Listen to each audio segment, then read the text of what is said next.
I am New York. Yes, I'm New York. I am New York. Yo soy Nueva York. Sono New York. Je suis New York. We are New York. Welcome to DiverseCITY, where we explore New York's eclectic enclaves, one neighborhood at a time. I'm Abrams. This month we were in Two Bridges, a working-class community that's just a few blocks south of East Houston Street. The neighborhood is nestled in the shadow of Manhattan Bridge to its north and Brooklyn Bridge to the south. It's no wonder that it's often overshadowed by its better-known neighbors, Chinatown and the Lower East Side. However, those who know the area say it's got big heart with sleepy little town vibes. It's also touted as one of the last affordable neighborhoods in the city. But now the area in the middle of Two Bridges is in the crosshairs of developers who are promising uptown appeal in the downtown district. On this episode, Two Plans for Two Bridges, advocates push competing community plans for the area while its future affordability hangs in the balance. Musical Underground, an iconic record shop that's still hitting a few high notes. And Strictly Preserved, a long history hiding in plain sight. Those stories and more coming up as we explore Two Bridges in Manhattan.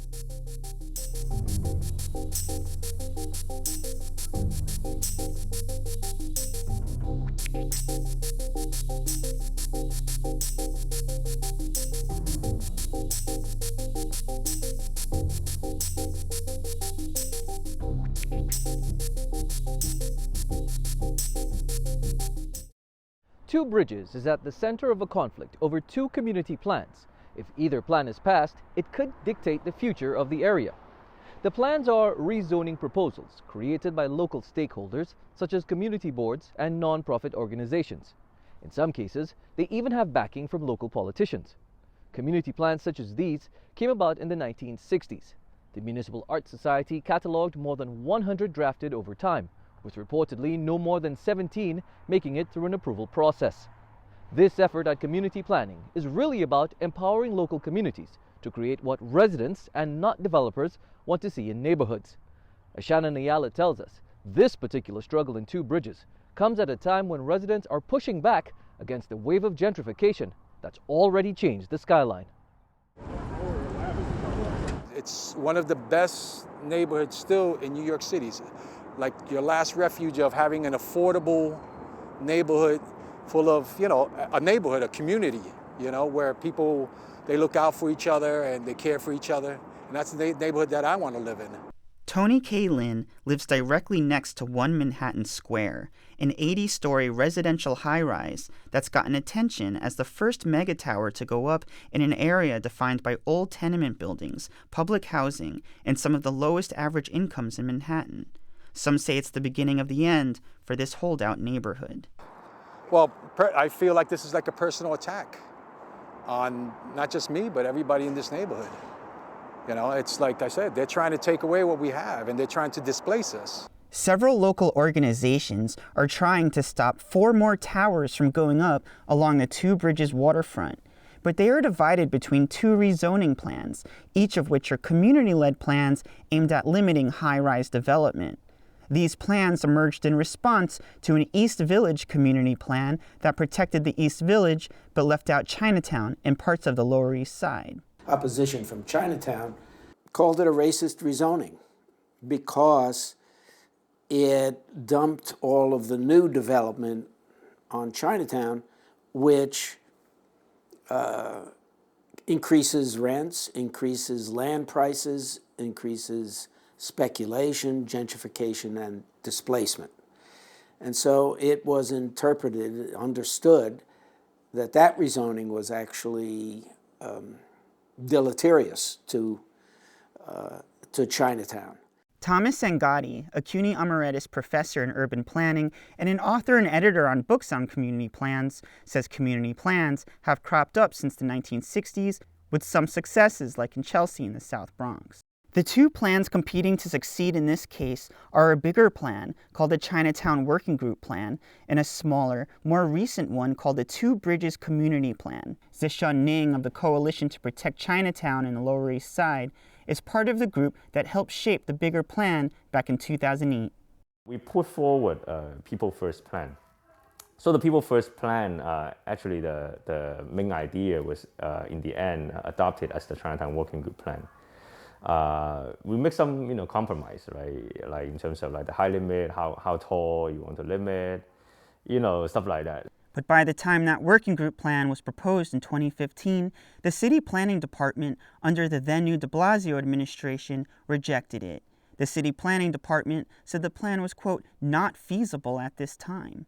Shortly after, local organizations from the Chinatown Working Group broke off to draft a refined version of a section of the original plan called the Two Bridges Community Plan. So I think the CWG was the vision for the neighborhood, and we were deeply involved in the CWG. I would say that the reason that we are fighting for the Two Bridges Community Plan, for a part of the CWG plan, is that those towers are the most imminent and urgent threat in this neighborhood. We also don't see the plans as antagonistic, and we never have. Sasha Wijeyeratne runs CAAAV, Organizing Asian Communities. It's been around in Chinatown since 1986, when it was called the Committee Against Anti-Asian Violence. It was also one of the original members of the Chinatown Working Group, which created the bigger plan. She now backs the more localized plan because she says it's now further along the land use review process, or ULURP, so it has a better shot of being passed. We filed this plan in 2017, so it is many years in to a city planning process that always takes a very long time. And so it is the best positioned to actually enter ULURP the soonest and get passed before there's significant development on those towers. Angotti says passing any community plan is an uphill battle. He says the city's approach tends to involve negotiating with developers while resisting community plans. He says there seems to be no clear vision for the city's future. Zoning is a technique for regulating and controlling particularly new development. Planning supposes something much deeper and broader and more sophisticated. It supposes a long-term vision of the future.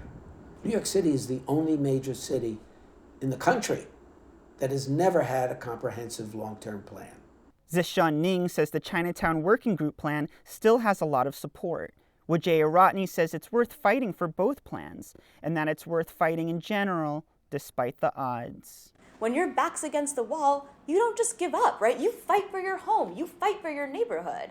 And so our members are fighting.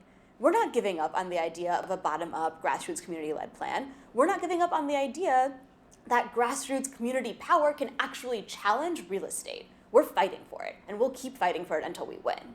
Shannon Ayala for DiverseCITY.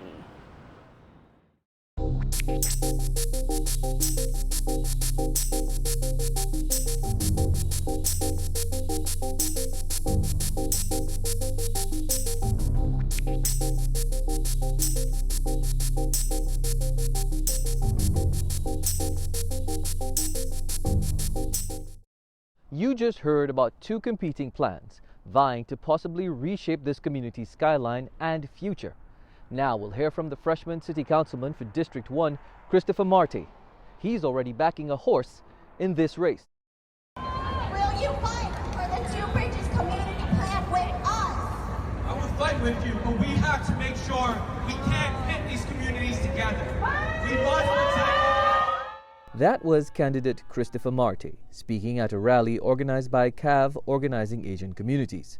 The rally was to protest the building of 4 luxury towers and 2 bridges. The protesters booed him for not saying that he'd support a community-led application for rezoning the area called the Two Bridges Community Plan. Marte's response wasn't a surprise because he ran his campaign on a bigger rezoning proposal that looks at the district as a whole rather than just the neighborhood.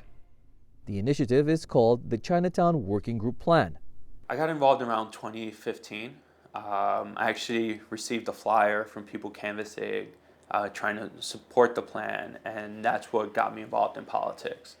Growing up in this neighborhood, I have cousins that have been displaced. My dad had a bodega and was displaced because they increased the rent of his shop and he couldn't afford to be there anymore. And so this was an issue that really touched me personally, and it got me activated to become a community organizer and then eventually run for office. Marte says his victory is a testament to the fact that community members want more of a voice in building out their neighborhoods. You know, I think one thing we have seen about rezonings throughout the city, it's all been top to bottom, you know, city planning or the mayor's administration saying, I'm gonna tell you what your neighborhood should look like. I'm gonna tell you who's gonna be able to live there, who can afford to live there. And I think our election was kind of like a pushback to that narrative. A narrative Councilman Marte says he's driven to change with the broader Chinatown Working Group plan. He says rezoning 2 bridges alone would do more damage in Chinatown.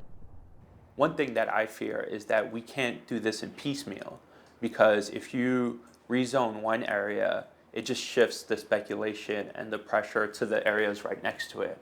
And I think that's one thing that we saw with the East Village protection, was that all the speculation came to Lower East Side and Chinatown. But there is some resistance to this notion from CAAAV. That organization is proposing the smaller rezoning plan specifically focused on 2 bridges. Any neighborhood rezoning, whether it's a 2 Bridges community plan, whether it's a Chinatown Working Group plan, is going to displace the pressure of gentrification somewhere else. The real problem here is that we need to limit the amount of control that real estate, that developers have in our city. Ultimately, Marte says that he wants what's best for the community. He is concerned that more luxury buildings could be detrimental to the neighborhood. He points to a 2018 incident when one landlord let their building fall into virtual ruin in order to take advantage of increasing property values. I think the biggest example of that was with the 85 Bowery tenants, where a landlord refused to do repairs to the stairwell and to the building, that the city condemned the building. And it was a legal eviction. And so we had city employees walking people out and putting them in an MTA bus to send them to a homeless shelter in East New York.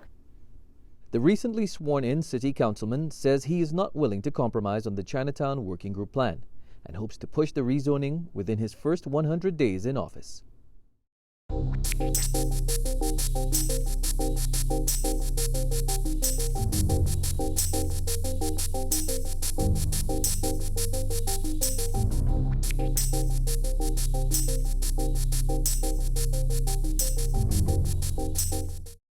Hidden among the temples and nail salons on Monroe Street is the Downtown Music Gallery. Head down to the basement as Craig Thompson tells the story of this iconic music store.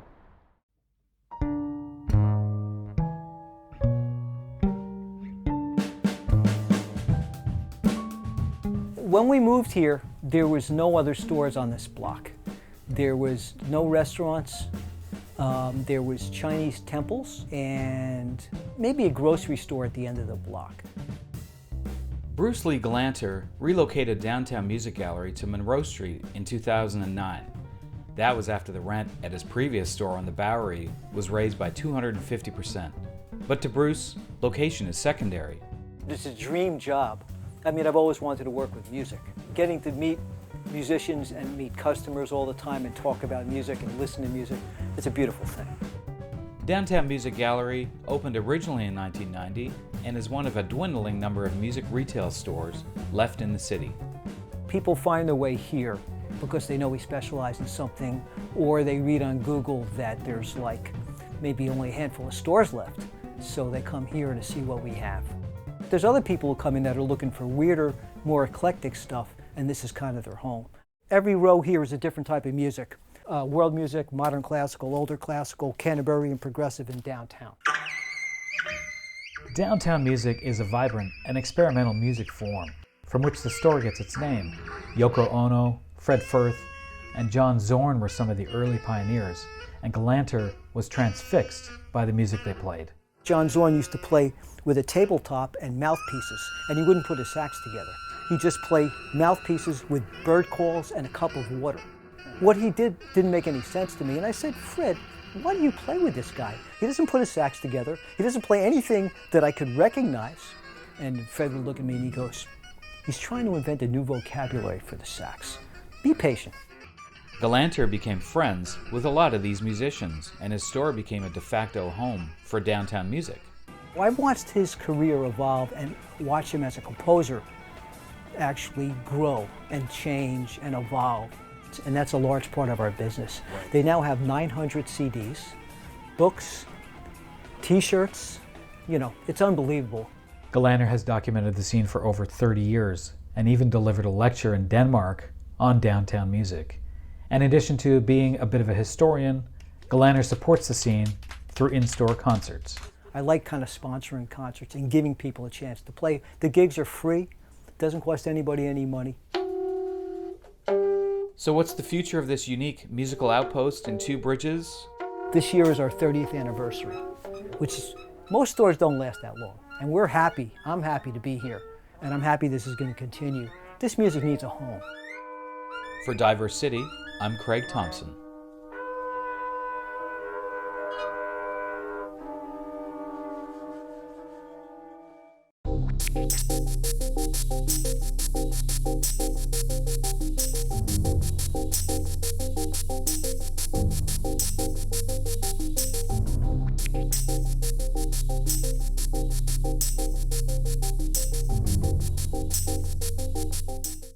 While the name Two Bridges was first applied to the neighborhood in the 1950s, settlement of the area dates back to the 1600s.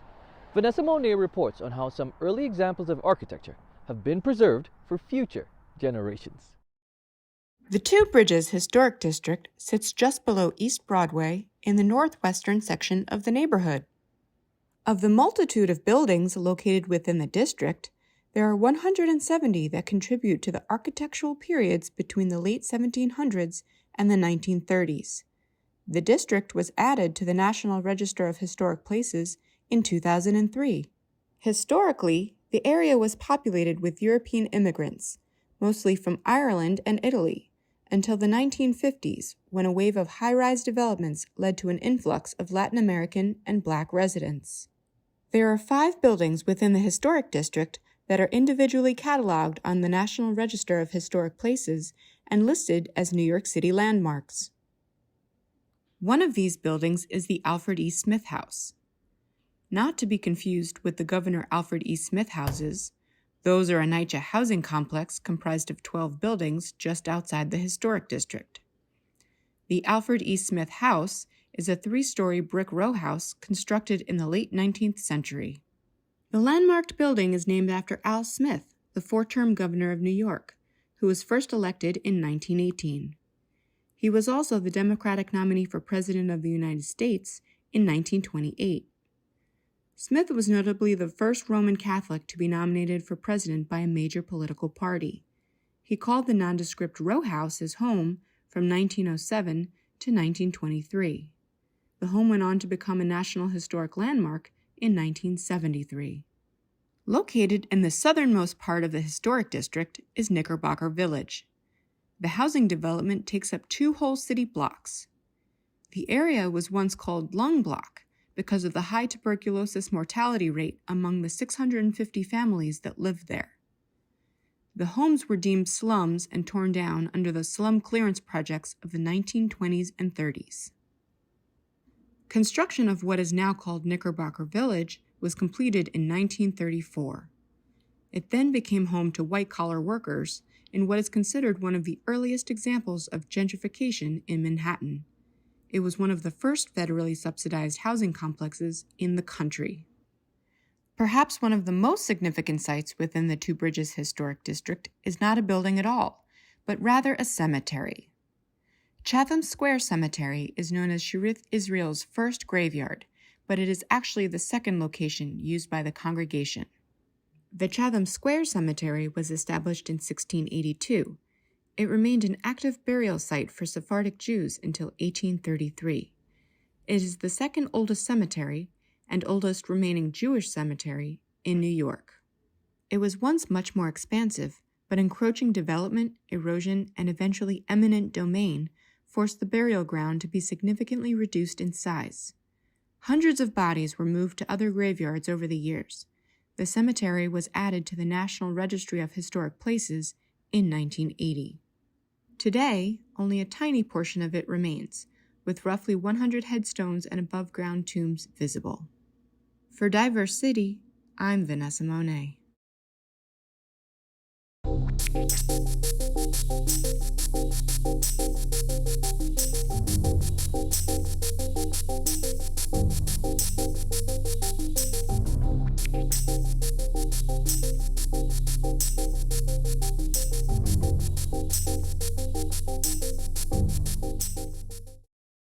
Finally from us, this profile of the Abrons Art Center. The Performing Arts Center is very much connected to the immigrant population that calls the area home.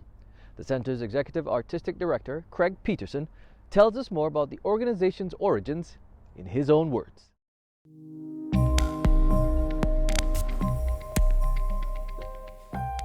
The Abrons Art Center is basically the arts division of the Henry Street Settlement, which is a very large social service agency that's been around since the late 1800s. In the early 1900s, the settlement built a playhouse, which has become quite famous on Grand Street. And I currently run that building on Grand Street, which now houses all of the arts activity for the settlement.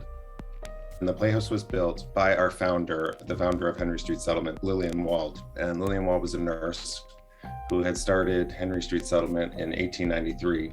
And there were these two sisters, their names were Iris and Irene Lewison. They approached Lillian Wald and said, let us build you this playhouse. We'd love to have a place where the community can come together and perform. It would be a great opportunity for the children. When they built the playhouse, unbeknownst to Lillian Wald, the sisters also kind of had eyes on Broadway. So immediately this place became a place where aspiring artists and professionals wanted to work, and the community was also coming in to do performances. One thing that's important to note is that Lillian Wald, who was working with a largely immigrant population, she kind of went against the norm of the time, which really pressured new immigrants to Americanize. They really wanted, these immigrants to sort of leave the old world and become American. And she believed if you wanted to become American, you had to have some kind of connection to your roots. And her belief was through the arts was how people could have that connection. And over the course of the 1900s, many different populations began to come in through the neighborhood, partially by immigration and partially through housing policy. Most of them were Black and brown.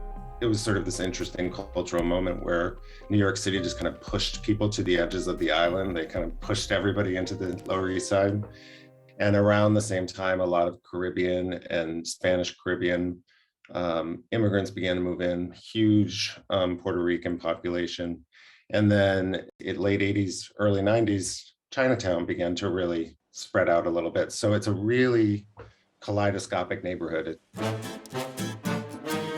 What we really try to do is figure out how to talk about issues that are important in our immediate neighborhood and lift those up in a way that can become part of a broader dialogue. So things like income disparity or gun violence or cultural identity of a specific group. We start to think about how can we present work and work with an artist who wants to talk about one of those particular issues that really connects on a local level to a lot of the people in the neighborhood, but it can then also get elevated into a broader discourse. We've consistently been working with an artist named Emily Johnson, who's an Indigenous artist, not from New York. She approached us about developing land acknowledgements and considerations for how we acknowledge Indigenous people and the history that came before us, or the fact that we are on land that was occupied before colonizers arrived. And so she and some folks from the Lenape Center, us got together to develop this language around a land acknowledgement. But I brought it to the rest of the settlement at Henry Street Settlement. And so now there's a land acknowledgement in every building of the settlement. Emily Johnson still does a monthly event at Abrams where she invites different Indigenous artists and activists to come and speak and share work. The biggest challenge that all arts organizations have, like really trying to figure out how to get people to see them and realize that it's a space for them. And that takes a lot of work. It's ongoing work. It depends on what you program. It depends on how you offer your services. And we're always experimenting with that.